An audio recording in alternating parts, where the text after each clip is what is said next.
deceased, her mom introduced us to the check game during a very, very abusive marriage that I had endured for years and years and years.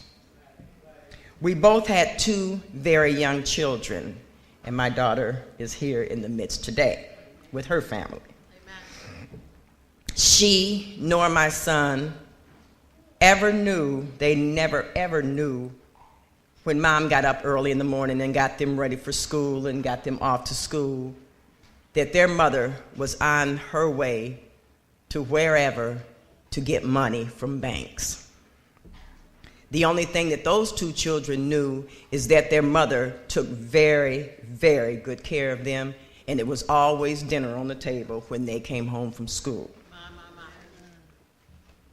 At that time, it was nothing for me to walk into a bank and cash a check for $50,000. No problem, no problem, because I had created a check ring from Michigan to California, okay?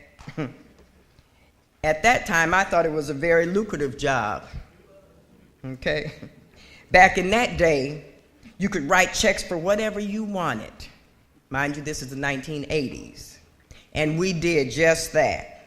Homes, cars, diamonds, furs, gold.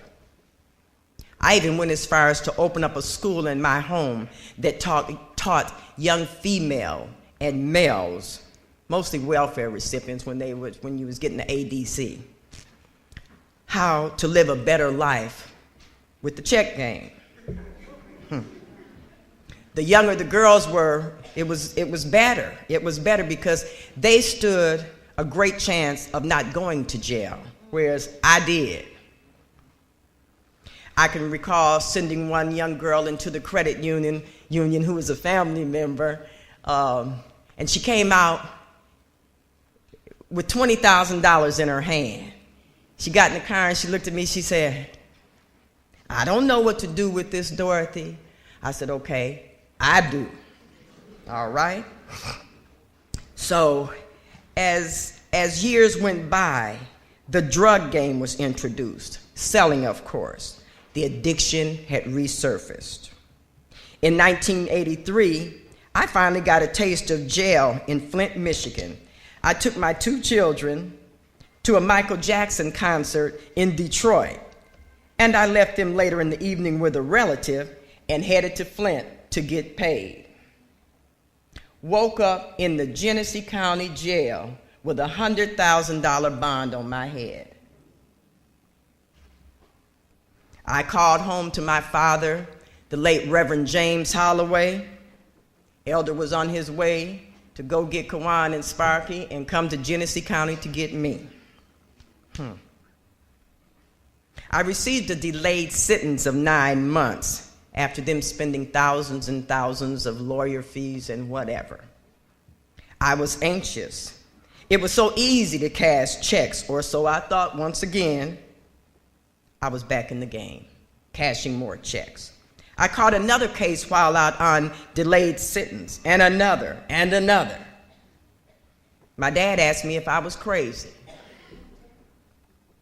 On the day of sentencing in Genesee County, Flint, Michigan, I can remember Judge Yotis. I never will forget him. You know him, Bernie? Judge Yotis. Okay.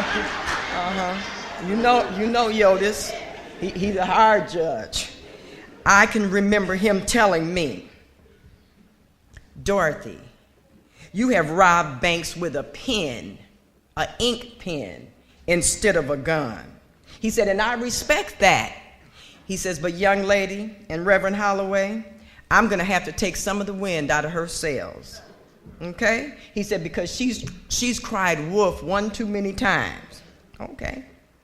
Prison time, this time, 2 to 14 years for U&P.